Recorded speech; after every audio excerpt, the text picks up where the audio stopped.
పలికే సాక్షి అనుదిన మన్నా ద్వారా మీ అందరికీ శుభోదయం.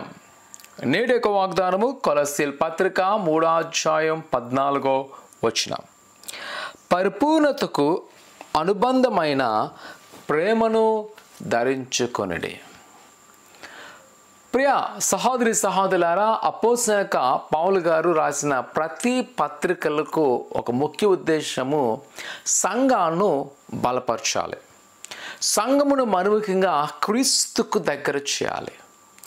ఈ దినాన ప్రియ కుమార్తె కొంతమంది ఆలోచన, నేను దేవునికి బహు కానుకిస్తున్నాను, లేకపోతే నేను దేవుని యొక్క పేరట ఎన్ని పనులు చేస్తున్నాను కాబట్టి నాకు దేవుని యొక్క రాజ్యం వస్తుంటుందని.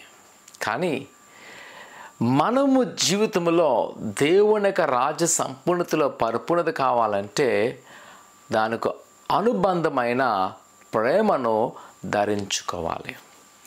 నేటి యొక్క కాలంలో అన్నీ మనకు దొరుకుతున్నాయి. చాలామందిని చూసినప్పుడు వాళ్ళు అంటారు, నాకు ఇంకేం పని లేదండి, నాకేంటి, నా దగ్గర జీతం వస్తుంది, ఒక ఆర్డర్ పెడితే అన్నీ అవుతాయని.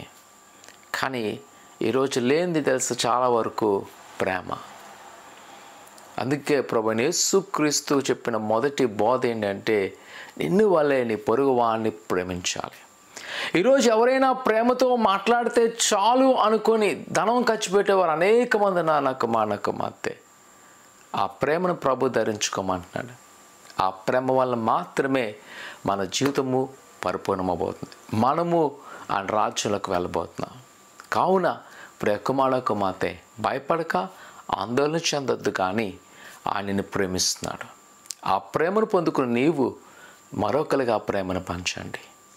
ఈరోజు ప్రభు కేవలం ఆశీర్వాదం అనుకుంటే ఏ ధనము లేదా ఆస్తిపాస్తులని కాదు, కానీ ఆయన మనకు చూపిన ప్రేమను ఈ లోకానికి మనము చూపించవలసినది. ఈరోజు నువ్వు ప్రభు ప్రేమను ఈ లోకాన్ని చూపించుటకు నీవు ముందు ఆ ప్రేమను పొందుకున్నావా? ఆ ప్రేమ నువ్వు కనపరిచే విధంగా నీ ఆత్మీయ జీవితాన్ని నువ్వు సిద్ధం చేసుకున్నావా? ప్రార్థన చేసుకుందా. పరిశుద్ధమైన దేవా, నీకు వందనాలు. ఉదయకాల సమయంలో నీ పాదాల సమ్ముఖానికి వస్తున్నాం ప్రభువా. నేను మిమ్మల్ని ప్రేమించున్నావు. నీ ప్రేమకు లోపట్టకు సహాయం చేయండి. నీ మీద ఆనుకుంటకు సహాయం దయచేయండి. నీ మీద ఆధారపడటకు మమ్మల్ని నడిపించి బలపరచండి. నీ కృపను మాకు చూపించమడుతున్నాం తండ్రి. నేను మా పట్ల లాంటి ఉద్దేశం కలుగున్నావో నేను స్పష్టంగా చేయటకు సహాయం చేసి నడిపించి బలపరచమని ఏసునామడుతున్నాం తండ్రి, ఆమేన్.